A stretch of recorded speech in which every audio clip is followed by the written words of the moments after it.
Hello everyone, this is Erik, the Asian movie enthusiast, and this is my review of Yakuza Weapon, a Japanese action comedy from 2011 that stars Tak Sakaguchi.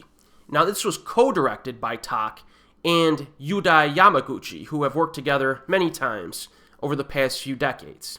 Now I recently reviewed their new collaboration, 1%er, and I felt like revisiting some of their older stuff. So Shozo Iwaki, played by Tak Sakaguchi, is a strong fighter and with a strong disregard for his own safety during fights by shrugging off all wounds and damage. He has a falling out with his father, the boss Yakuza Kenzo Iwaki, and spend years in South American jungle fighting mercenaries. After a battle against opposing soldiers, Shozo is found by special agent codenamed Red Tiger and his team of Japanese government agents who inform him of the news that his father was recently assassinated. Now, one important observation to be made is that Yakuza Weapon is a Sushi Typhoon production. Now, this is a production house that was part of the what I call J-Gore movement of the late 2000s, early 2010s, which was popularized by films like The Machine Girl. Now, Sushi Typhoon did not produce The Machine Girl, specifically. This production house kind of jumped on the bandwagon. They jumped on the hot trend after it was already in high gear, right around 2011 or so, I think. But they added some noteworthy titles like Mutant Girl Squad and Hell Driver, which were both entertaining. So if you're familiar with any of those films, that will give you an idea of what to expect from Yakuza Weapon.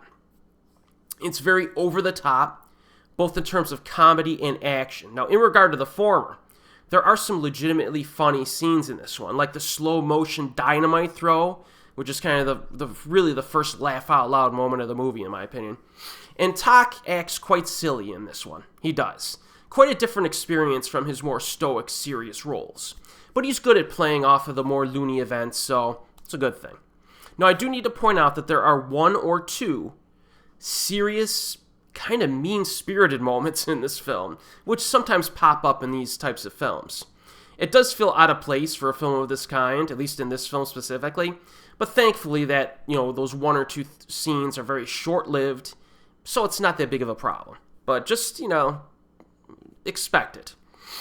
But what about the action? Well, the opening shootout in the jungle is completely ridiculous, in a good way.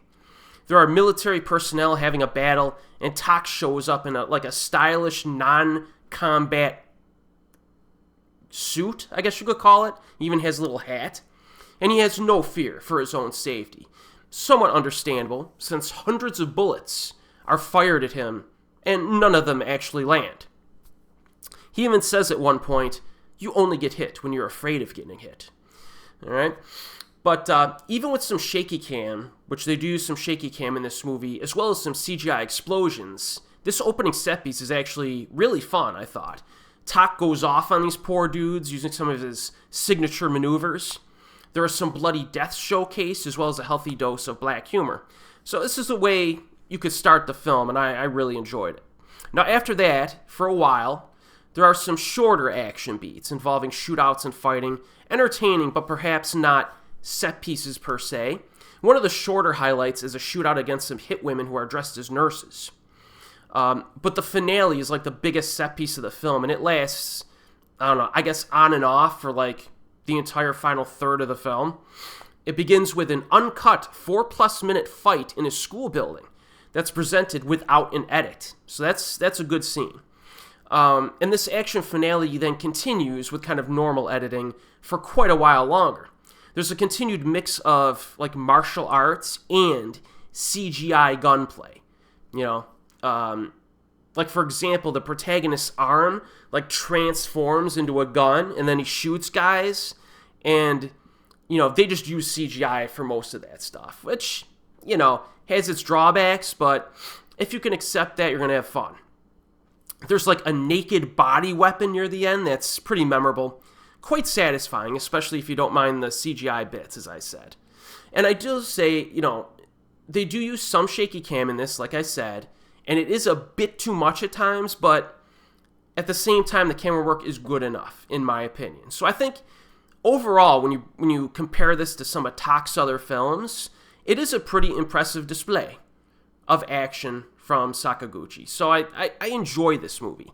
The most offensive thing in the film, in my opinion, is when our protagonist orders a full plate of pasta, spaghetti, with ketchup.